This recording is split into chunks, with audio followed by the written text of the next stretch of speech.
Hello, hello. Welcome to the Hip Hop Life and Times show. It's Bank Holiday Monday. My name's Adam. I'm here to have a little chat here with Tony D and the man Locksmith on this side. So I hope you enjoy this. We'll get straight into it. So Tony, what's going on, man? You alright? I'm alright, bro. Bank Holiday Monday. See? Yeah. Alright, goes. Thanks for meeting with us today, man. Appreciate it. Thanks for having me. Yeah. Well, big names on the first show, you know. Big names, yeah, that big names. My mum will be so proud. Of course, yeah, without all the cursing. Yeah, man. So take me back to young Tone first hearing hip hop, you know. Ah, mate. Yeah. Young Tone first hearing hip hop. The first rap record I ever bought was called Only Bugging by a group called Whistle in '85. I got it on 7-inch singles still. And from then, yeah, it had me. It had me. Like, that was it. I got into Run DMC. My uncle gave me the Beastie Boys license to ill. I wore out the tape. Yeah. And then when I hit secondary school, which was a long time ago, Straight Outta Compton just came out. And that was me from then. I got Straight Outta Compton. From that, I bought Easy Does It. I bought NWA in the Compton Posse. I bought America's Most Wanted. I bought A Fear of a Black Planet. I went on a spree in about '89, '90 and just soaked up as much as I could. Your MTV Rap was on TV. Yeah. So everything I did was rap. You know what I mean? Me and my little cousin, shout out Tuza. He does his thing in his own right still. But yeah, me and him on the block, just listening to rap, freestyling and that, doing that thing. Different kind of days, I suppose. Like the way you have to discover it back then is word of mouth more than anything else. Yeah, it definitely wasn't like it is now mainstream. It's on TV. You got rap stars. You got UK rap stars out there doing their thing on mainstream TV, mainstream channel. It definitely wasn't happening back then. Nah. Although you did have people like Derek B, the man with the golden gun. Betty Boo, the Wee Papa Girl rappers, there was some mainstream chart success, you know what I mean? London Posse was out doing their thing, do you know what I mean? Yeah, like you can't knock the impact that them man had. They was doing that thing from way back when. And they had to graft a lot harder back then. It wasn't like nowadays, I suppose, when a new rapper drops, everyone just clicks share, everyone knows who it is. Like Kendrick Lamar blew up like that. Of course. Obviously he's been around for a while, but when he hit that point, point, he goes viral. Do you know what I mean? It just sweeps through the world. There was no, I mean, even when Double P came out, there wasn't MySpace, Facebook, Twitter, YouTube. These things didn't exist. Now you're talking about the late '80s. Yeah. So it wasn't even a cable thing. It was just 4 channels on the TV and grinding. So cassette tapes and the VHS tapes and all that. You know, yeah, it was a different time, a completely different time, a different era of hip hop. When Poisonous Pirates were first about, was there buzz around then, or is it something that's come later? Like I notice nowadays people look back to groups like that when they start getting into it now. They think, okay, I need to check out who's been here, who's done this, and Poisonous Pirates is one of those that people always come back to, I think. Yeah, but because you look at the names that's in the group: Reveal, Doc Brown, Low-Key. you know what I mean? A lot of people found out about it through Low-Key, I think. Yeah, he opened up a big the music he was doing and the direction he was going in. We found a whole big fan base off of that. You know what I mean? But as far as when we came out, when we first came out, it was me, Reveal, Doc, and Ferrer, and that was at a time when you had like Maestro, Verb T, Skinny, Chester, Jest. There was a nice little unit in London, a little UK hip hop. You all knew each other. You know, yeah, everybody knew each other. Do you know what I mean? Sway, just Estelle, names from everywhere. Do you know what I mean? That have gone on to bigger and better things, but just part of this little clique, this little unit. Do you know what I mean? You go to places like Apricot Jam by John Z, Kung Fu. Kung Fu was a place that showed Double P a lot of love. Just old school. It was just a nice vibe, a lot of rappers in there. One time I performed on my birthday, the whole crowd sung me happy birthday, that kind of vibe, you know what I mean? Yeah. Like 300 people in the room singing me happy birthday when I'm on stage. Just little things like that, it was a good vibe, man. And them friendships have lasted, man, because I still know and talk to them people to this day. Yeah. You know what I mean? There's still a lot of love there. It's like a collective of like what they call the sort of godfathers or things like that, people who were like just the top when it first started. From that era, yeah. Do you know what I mean? I don't even consider myself one of them. I think I was part of that era. I was there when it was happening, but I look at the Jests and Maestros, the Chester P's and whatnot, the Kalashnikov. They look at other people say, as well. Like, yeah, you was doing this. Do you know what I mean? But it was that era, and I was along for the ride. It was a good time, man. Like this. What?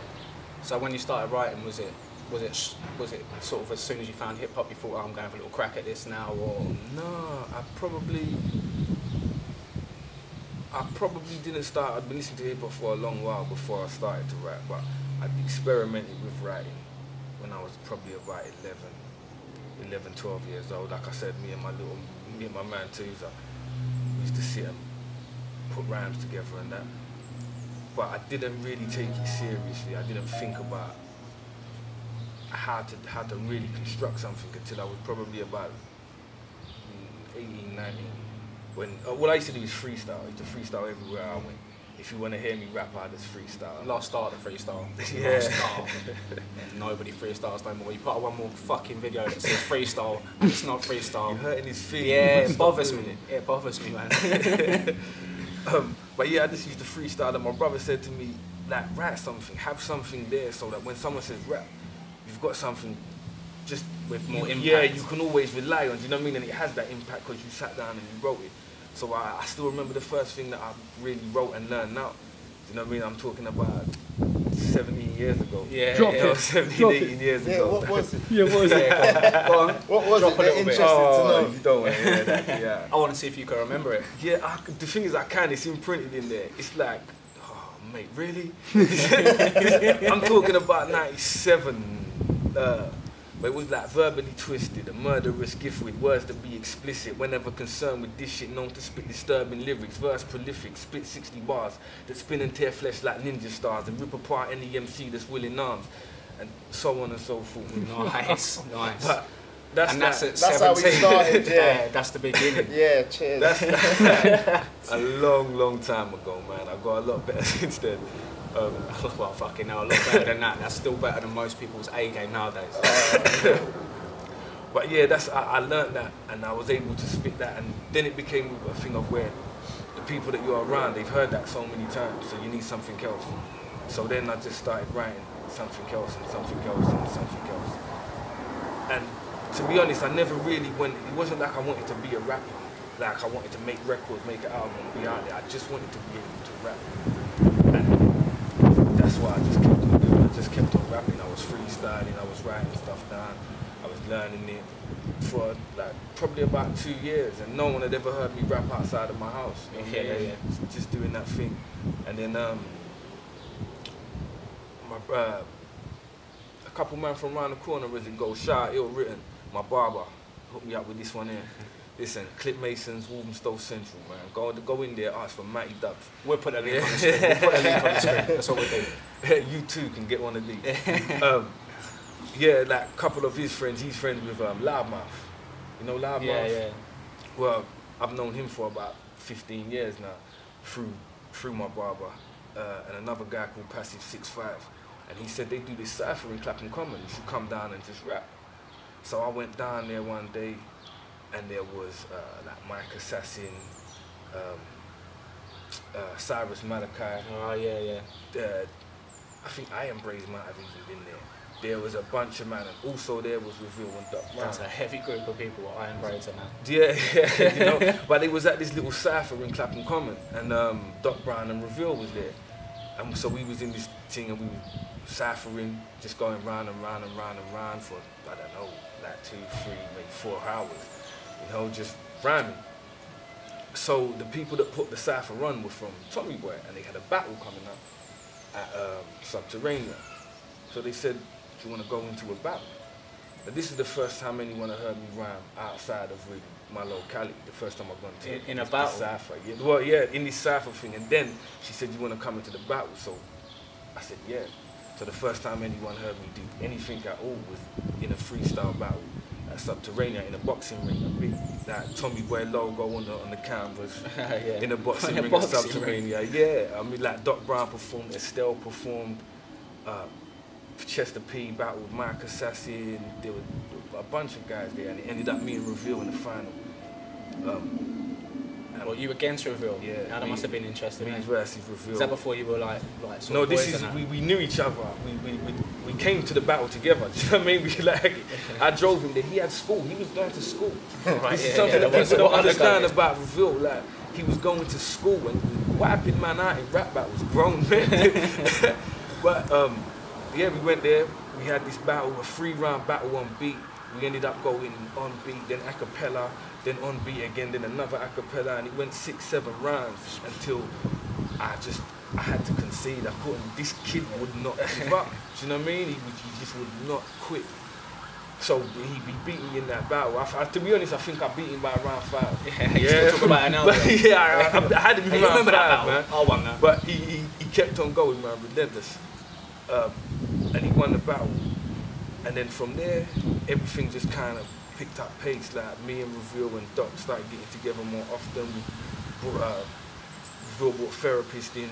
We started writing. At the same time, I was doing something different with some man around here. Shout out Dwayne Flames. And he had me linking with like record labels and whatnot, and big name people and da. And then one day out of the blue, a guy come along and said to me, boom, I want to sign, like I work for Sony BMG, I want to sign. It's like, all right, you know. But A&R reps are yeah, notoriously a bit nice to you, straight away. I said, you can't just sign me, I'm with 3 other guys. Yeah, and I said, have you heard of Doc Brown Review? And my man's eyes just lit up. Do you know what I mean? Like, when I said the names, his eyes just lit up. And he said, yeah, no problem. So yeah, we got signed through Sony BMG to put an album out that never came out. We put it out ourselves in the end because we did the normal hip hop thing of getting signed, working with a label for X amount of time, having that experience, doing shows up and down the country, going into big studios and meeting these people and that people and then getting dropped. Yeah. They show you the world and then put it out when you ain't doing what they want or you're not quite getting the to be honest, it's the normal hip hop story. It's just that thing. Do you know what I mean? If you didn't do it that way, you cheated. Yeah, if you didn't get signed and get dropped, you cheated. Know that. But yeah, just that happened, and then from there, my interest in it kind of waned. You know what I mean? Like Doc went on to bigger and better things. He put out a solo album, went on tour. This, did that. Obviously, a lot of people know Doc now from Ricky Gervais and all that. Doc, he's on his own thing now, independently of anything Double P ever did. It's funny, I see people sharing like that track that he did with Ricky Gervais, and they're like, oh yeah, Doc Brown's great. I said, don't even know who Doc Brown is. Like, this guy's a legend. He can say he's a certified legend, a bona fide legend in the UK scene, man. So most people know you from Don't Flop, Tony. It's grown quite a lot nowadays. So it's exponentially, man. Do you think people are looking into Poisonous Poets through from Don't Flop, or? To be honest, no. I don't think it translates at all. I don't think because you watch the battle that you're gonna be interested in something that I did 15 years ago. Because to be honest, they're not interested in the things that I'm doing now outside of battling. Yeah, they just want to see you battle. Yeah, they just want battles. So I think maybe a very small minority, do you know what I mean? A very small minority, but for the most part, no, I don't think the two things go hand in hand at all. Do you think it's because of the way that battling's changed now from like freestyle battles that you started off in to now you've got a written battle and it's more about performance and a sort of a comedy element that people can rewatch like a track? Yeah, I don't think it has to necessarily have the comedy element, but I do think there are fans that are only there for that particular type of thing. Not necessarily hip-hop fans, you mean? Yeah, not necessarily, just they don't really appreciate the Bars. art. Yeah, the art of what the other guy's doing. Do you know what I mean? They want to hear just mum jokes or someone making you laugh or don't get me wrong, it's good to be able to make people laugh. You've got to have something funny in it, but that should be your personality. You want to engage them as well. But I'm a rapper first and foremost, and it's battle rap. Do you know what I mean? That's the format, it's battle rap. So, yeah. I always thought like battling nowadays should just be sort of to promo, to get your name out because you got music coming out. But I think it's almost the opposite of that. That was never my motivation because I didn't intend on having any music coming out. I mean, basically how I got into Don't Flop, being someone that raps. Like I always rap, but I see punchlines everywhere. You know what I mean? If you're a comedian, you see something, you see the funny side of that. as an MC, you see something or you hear something and you see how that word fits with that word, or how that could, if you turn that around, that would make a dope punchline. Yeah, yeah. So my mind is trained that way because I've been doing it for so long. So as far as an outlet for it, I didn't really want to make an album. I didn't really want to.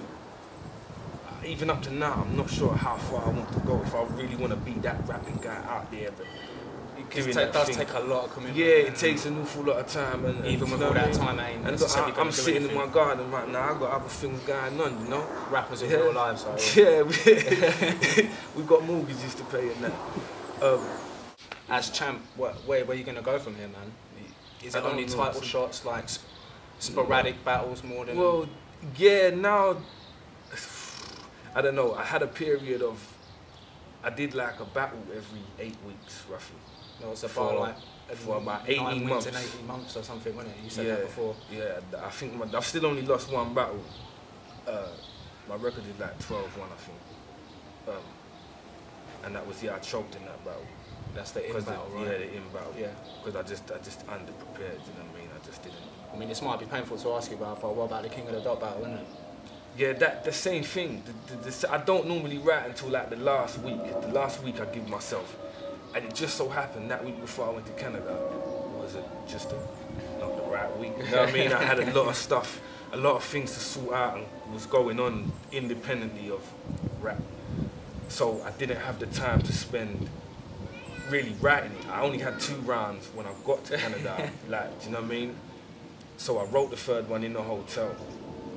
I didn't really learn the 3 rounds as is evidenced on other things. You know what I mean? I didn't know the 3 rounds. So it just come. Well, it's one of them things, you know what I mean? It's a choke. Shit. What was it like in the moment, though, with the crowd there? Because the American crowd's quite boisterous, right? Do you know something? If I took battling a bit more serious, it probably would have bothered me more. As it was, I felt bad for Organic, because he flown me out and put me in a hotel. Do you know what I mean? And I've come there and I was ill prepared. I felt bad for real deal. Yeah. But as far as how it reflects on me, it's not something that I care about enough. So you don't dwell upon it now? No. Do you know what? I'll tell you a funny story, yeah? When it was right before the battle, we were standing in the ring, the DJ was playing Fushnikins, Ring the Alarm. And I was rapping along to Fushnikins and looking at the people. And in my mind, I was thinking to myself, I don't know these bars. Yeah. Like, and I just don't know them. And I was thinking I probably should be more panicked than this. And instead I'm rhyming along with the Fushnikins. I should probably be thinking about what you're going to do, you know what I mean? When it comes to game time. Yeah, but I didn't have it. I knew that I didn't have it, you know? Like, so I felt bad as far as them 2 goes. But if you think that choking there is a blemish on, like, anyone can do it. Do you know what I mean? It can happen at any time. Yeah, there's always a reason for it. It's not just it's not like every single battle I come out and I freeze. You know what I mean? I'm the champ of this shit. I don't even like to be a young cat in the game coming up right now. Because if you pay attention to the YouTube comments, the things that people spew, what they type out, trolls, with the anonymity that the internet affords them, they can say what they want. So if you're 17, 18 and you come out and do something fuck up, and then you have all these people, and at the age you are, your self-esteem is not built up enough. Like, you don't know your ass from your elbows, you know what I mean? Yeah. You don't have what it takes to deal with. Yeah, if it hits you, then it can really fuck you up. And you're growing up under the microscope of the internet because it's worldwide now. Do you know what I mean? It's for the benefits that it gives you. There's also a downside. And the downside is that if 5 million people decide they don't like you and they want to get on you, then you're going to have to deal with that 5 million people coming through. Do you know what I mean? And the negativity spreads quicker online than the positivity, because everyone wants to slate someone rather than support someone. Sometimes I look at the comments and you find people have gone onto the song to write a bad comment. Yeah. You took time out of your day to put that negativity out there. Do you know how bad that shit must be eating you inside? Like, because it's not about them, it's about you. Nice to say nothing. Do you know what I mean? You took time and effort to actually do that thing, to write that out, and I don't think I'm glad I didn't have to deal with it. Do you know what I mean? As a kid. Yeah. Like now I don't care. Do you know what I mean? I don't care. The young rappers and the young battlers, when you see them and they've got a lot of like internet hate, they really go at it full steam. They get involved in arguments on the internet. Are you kidding me? Do you know what I mean? Don't waste your time. Don't. It's from Tony's mouth there. Don't waste your time hating things. Just do something. Yeah, do something. And if they hating on you, don't pay attention to that. Don't pay attention at all because it's not you they hating on. There's a Ross lyric that say, the reason you hate me so bad is because you love me too much and don't like yourself enough. That's a pretty good statement. That's a rule. That's a mantra right there. Yeah, do you know what I mean? Look at yourself. Ask why you hating on this shit.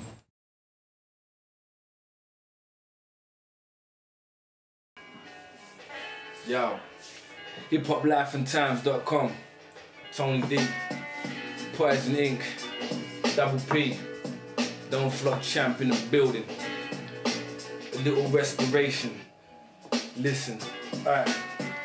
Mommy said there be girls like her, but there ain't another in the world like her, and I'm under the spell with a Jezebel.